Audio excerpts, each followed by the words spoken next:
Hopefully by this point, you've spent a lot of time with integrals and you've become comfortable enough to solve a simple problem like this. To solve more complicated looking integrals, one method we've used before is U-Substitution. If you're not too confident with this method yet, now is a perfect time to look back into your notes and do a few warm-up problems before we dive into this lesson.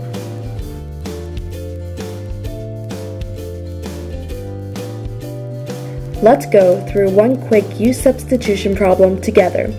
You can pause the video now to try and solve the problem by yourself.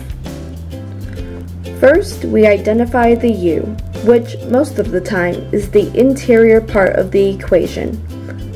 We then set up a derivative equation du over dx, where the right side is the derivative of the expression we have assigned to u.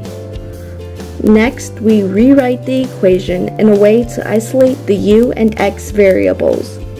Take note that we do this in a way so that we can substitute the left side of the equation back into the original equation. Although U-Substitution is a great way for working our way through complicated integrals, there are other times when it doesn't seem as obvious to use this method. For example, with this problem. If we make u equal 6x, then du equals 6, which really won't help us if we're trying to go about this with the regular U-Substitution method. This is where integration by parts comes in. Let's derive the integration by parts formula from the product rule. First, we integrate both sides. The left side is easy to integrate. The antiderivative of fg prime is simply fg. The right side we can split into two separate integrals. Like this. Also, we didn't need to add a constant symbol on the left side of the equation after taking the integral of it, because there will be chances later on to add the constant with the integrals on the right side of the equation. Finally, we can move stuff around to get the integration by parts formula. To make the formula a little easier on the eyes, we could rewrite it using two substitutions, which then gives us the more known integration by parts formula.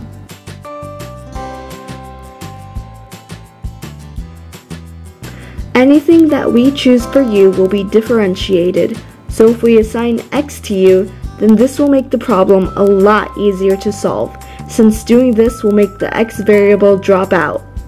Now that we've chosen u, we know that dv will be everything else that remains. Following the integration by parts formula, this is how we solve the integral.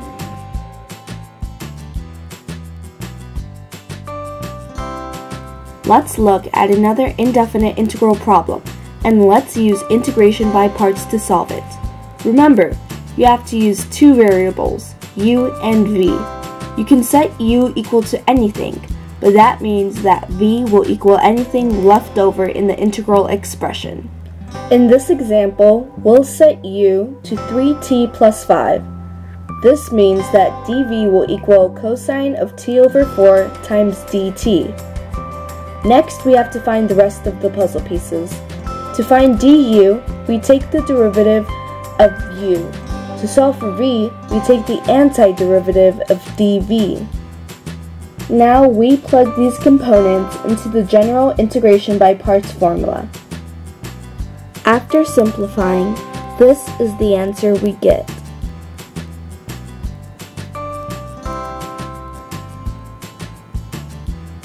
Now let's look at an interesting problem. To evaluate this integral, we start with doing the same things we have been doing before, identifying the u and dv, and then evaluating du and v. We're going to set u to w squared and dv to sine of 10w times dw. That means that du equals 2w times dw, and v equals negative 1 over 10 times cosine of 10w. After plugging all of the components into the formula, this is the integral we get. Notice that the new integral will also require integration by parts. You can pause the video now and take a moment to identify the u, dv, du, and v of this integral. For this integral, u will be w, dv will be cosine of 10w times dw, du is equal to dw, and v is equal to 1 over 10 times sine of 10w.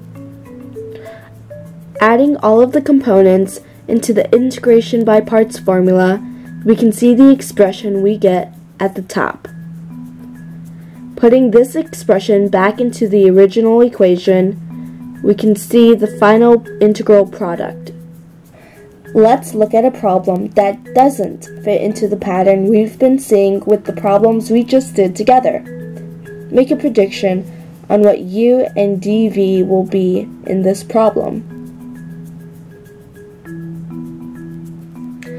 Unlike the integrals we've done, there is only a single function in the integral, no polynomials in sight. The intuitive move most people would try to make here is to follow the pattern we've been doing and set u equal to 1 and dv equal to ln of x times dx.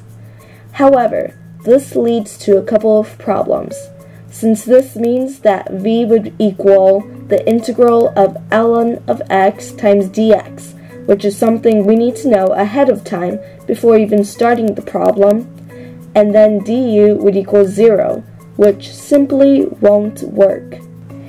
Therefore, if the logarithm doesn't belong in the dv, it must belong instead in the u.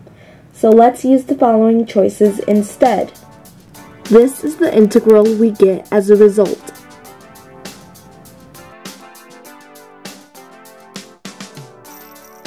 Now we're going to take a look at a problem involving definite integrals.